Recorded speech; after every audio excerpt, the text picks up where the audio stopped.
इसके बिना जिंदगी अधूरी है। जी हाँ, आपने बिल्कुल सही सुना। बिजली अगर ना हो तो दुनिया में बनाई गई ज्यादातर इंसानी चीजें और टेक्नोलॉजी सब बेकार है, किस काम की। वैसे ये बात तो आप सभी जानते होंगे कि बिजली बनाने के कई तरीके हैं, जिनमें पानी के जरिए भी बिजली बनाई जाती है। अरे भैया, पानी से बिजली बनाने का मतलब ये नहीं है कि पानी के अंदर से निकाली जाती है पानी को उबाल कर। नहीं नहीं, ऐसा वैसा कुछ नहीं होता है। और पानी से कैसे बिजली बनाई जाती है ये शायद आपको पता नहीं होगा। इसीलिए दोस्तों, आज हम बताने जा रहे हैं कि आखिरकार पानी से बिजली कैसे बनाई जाती है। दोस्तों, अगर आप भी इस जानकारी को जानना चाहते हैं तो वीडियो को पूरा एंड तक जरूर देखिएगा। चलिए शुरू करते हैं आज की इस वीडियो को। अब जैसा कि हम सभी जानते हैं कि बिजली का उपयोग हमारी जिंदगी में इतना ज्यादा बढ़ गया है कि अगर कुछ मिनटों के लिए ही हमारे घर पर बिजली गुल हो जाती है तो कई तरह की समस्याओं का सामना करना पड़ता है। आज के इस मॉडर्न एरा में बिजली मनुष्य के जीवन के लिए बहुत बड़ी जरूरत बन चुका है। फिर चाहे हवा और ठंडक देने के लिए एसी हो, पंखा हो या फिर कूलर हो, एंटरटेनमेंट करने के लिए टीवी हो, लैपटॉप हो, फोन हो, सब कुछ तो बिजली के बिना चलता ही नहीं है ना। बिजली की आवश्यकता सबको है और आगे भी बनी रहने वाली है। ऐसे में इलेक्ट्रिसिटी जनरेट करने के कई सारे तरीके होते हैं। इलेक्ट्रिसिटी को कभी सूरज की रोशनी से जनरेट किया जाता है तो कभी हवा के जरिए जनरेट किया जाता है। लेकिन इलेक्ट्रिसिटी बनाने के लिए जिस तरीके को सबसे ज्यादा यूज किया जाता है वो है पानी, जिसे हम लोग हाइड्रो पावर प्लांट के नाम से भी जानते हैं। अब पानी की मदद से बिजली को बड़ी बड़ी मशीनों के जरिए तैयार किया जाता है। पानी से बिजली बनाने के लिए सबसे पहले बड़ी बड़ी मशीनों का प्रबंध किया जाता है और कुछ मशीनों को तो पहले फैक्ट्री में तैयार किया जाता है और उसके बाद उससे बिजली बनाने के लिए फैक्ट्री से मशीनों को पानी तक लाया जाता है। अब जैसे कि हम सभी जानते हैं कि पानी से बिजली बनाने के लिए जिस चीज का सबसे ज्यादा यूज किया जाता है वो है पानी, और इसी की वजह से बड़ी बड़ी नदियों पर पानी को रोककर बांध को तैयार किया जाता है, यानी कि डैम बनाए जाते हैं। अब बने हुए डैम के जरिए ना सिर्फ हम पानी को रोक कर रखते हैं, बल्कि इसी बांध की वजह से ही पानी का इस्तेमाल करके बिजली तैयार की जाती है। अब वैसे तो आप सभी जानते होंगे कि बांध को डैम के नाम से जाना जाता है। जी हाँ, और डैम की मदद से ही पानी को उन जगहों तक पहुंचाया जाता है जिन जगहों पर पानी की कमी होती है। वैसे इन डैम की वजह से ही कई सारे बुनियादी काम किए जाते हैं, लेकिन जिस चीज के लिए डैम का सबसे ज्यादा उपयोग किया जाता है वो है बिजली पैदा करने के लिए। अब आप ऐसा भी कह सकते हैं कि पानी से बिजली बनाने के लिए सबसे अहम भूमिका डैम निभाता है, तो इसमें कोई संदेह की बात नहीं है। और इसी डैम की वजह से पानी के फ्लो को और ज्यादा तेज करके बिजली उत्पन्न करने में मदद मिलती है और इसी पानी की वजह से लोगों के घरों तक बहुत ही आसानी से बिजली पहुंच पा रही है।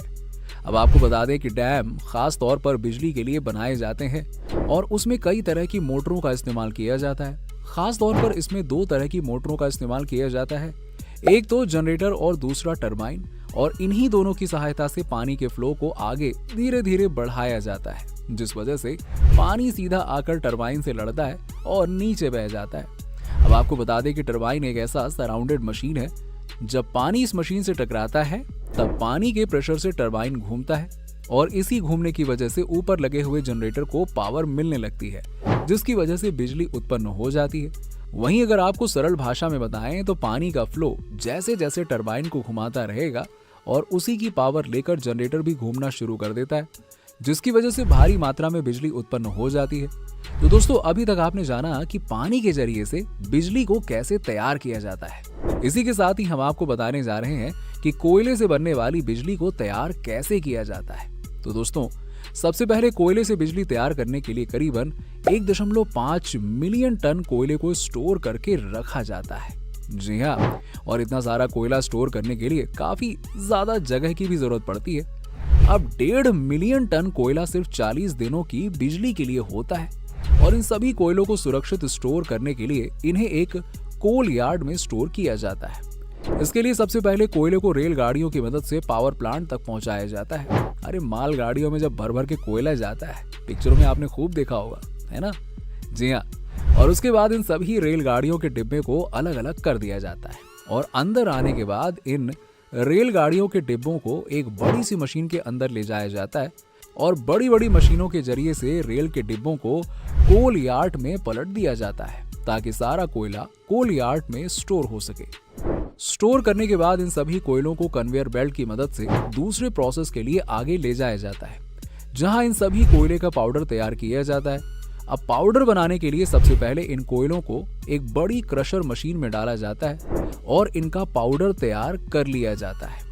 कोयले का पाउडर तैयार करने के बाद इन्हें एक मशीन की सहायता से एक कंटेनर में डाला जाता है और कंटेनर से कन्वेयर बेल्ट से कोयले को बॉयलर मशीन में डाला जाता है, जिसमें आग जलती रहती है। और इस बॉयलर मशीन में डालने के बाद कोयला बड़ी ही आसानी से आग पकड़ लेता है। अब कोयला जब आग पकड़ लेता है तो इसकी भारी राख नीचे की तरफ गिर जाती है, जिसे बॉटम ऐश कहते हैं। वहीं जो हल्की राख होती है वो ऊपर की तरफ रह जाती है और इसे फ्लाई ऐश कहते हैं, जिसे चिमनियों की मदद से फिल्टर किया जाता है और एटमॉस्फेयर में छोड़ दिया जाता है। कोयले से बिजली बनाने के लिए कोयले का यही काम रहता है। और इसके बाद बारी आती है टरबाइन की, जिसे पावर प्लांट का हार्ट भी कहा जाता है, क्योंकि भैया बिजली बनाने में सबसे मेन भूमिका इन्हीं टरबाइन महाशय की रहती है, जो कि सबसे पहला प्रेशर खुद उठाकर राउंड करके जनरेटर तक पहुंचाता है। जब कोयले के पाउडर को बॉयलर मशीन में डाला जाता है और कोयले में आग लग जाती है, उसी बॉयलर मशीन में कई तरह के पाइप लगे होते हैं जिनमें पानी भरा होता है। ये आग उन ट्यूब यानी कि पाइप को इतना ज्यादा हिट कर देती है कि ट्यूब में भरा पानी पूरी तरह से गर्म हो जाता है, जिसके बाद ट्यूब में भरा हुआ पानी भाप में बदल जाता है। और जब ये भाप सुपर हीट हो जाती है, तब बॉयलर में लगे उन्हीं ट्यूब की मदद से आगे के प्रोसेस होते हैं। और इन सभी ट्यूब में पहले से ही एक ऐसा इंसुलेशन लगा दिया जाता है ताकि भाप के आने जाने में उसका टेम्परेचर कम ना हो जाए। जब भाप ट्यूब के रास्ते से आकर टरबाइन से टकराती है, तब टरबाइन तेजी से रोटेट होने लगता है।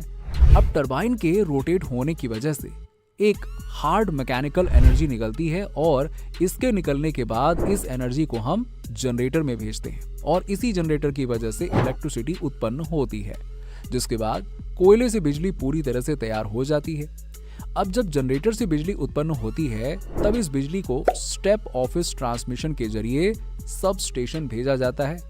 वहीं अगर स्टेप ऑफ ट्रांसमिशन की बात करें तो बिजली को हाई वोल्टेज पर निर्धारित करके भेजा जाता है ताकि दूर तक भेजने और ट्रांसफर होते समय पावर का नुकसान ना हो।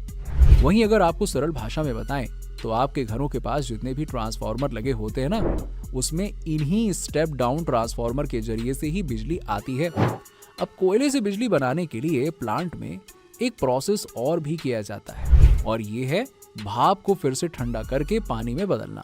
तो दोस्तों, आज के इस वीडियो में हमने देखा कि कैसे पानी के बड़े बड़े डैम और कोयले की मदद से बिजली को बनाया जाता है। पर बिजली को बनाने के लिए केवल यही दो तरीके ही नहीं है। मेरे ख्याल से आप सभी जानते होंगे कि बिजली को इसके अलावा पवन चक्कियों से भी बनाया जाता है, जिसमें हवा का इस्तेमाल करके टरबाइन की मदद से बिजली बनाई जाती है।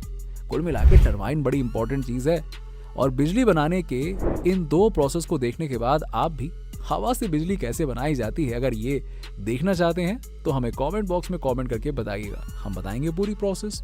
फिलहाल वक्त हो चला है अब आपसे विदा लेने का। मिलते हैं आपसे अगले वीडियो में। और हाँ, अगर वीडियो पसंद आई हो तो इसे ज़्यादा से ज़्यादा लाइक करें और अपने सभी दोस्तों के साथ में शेयर करना बिल्कुल ना भूलें। और हमारे चैनल पर नए हैं तो हमारे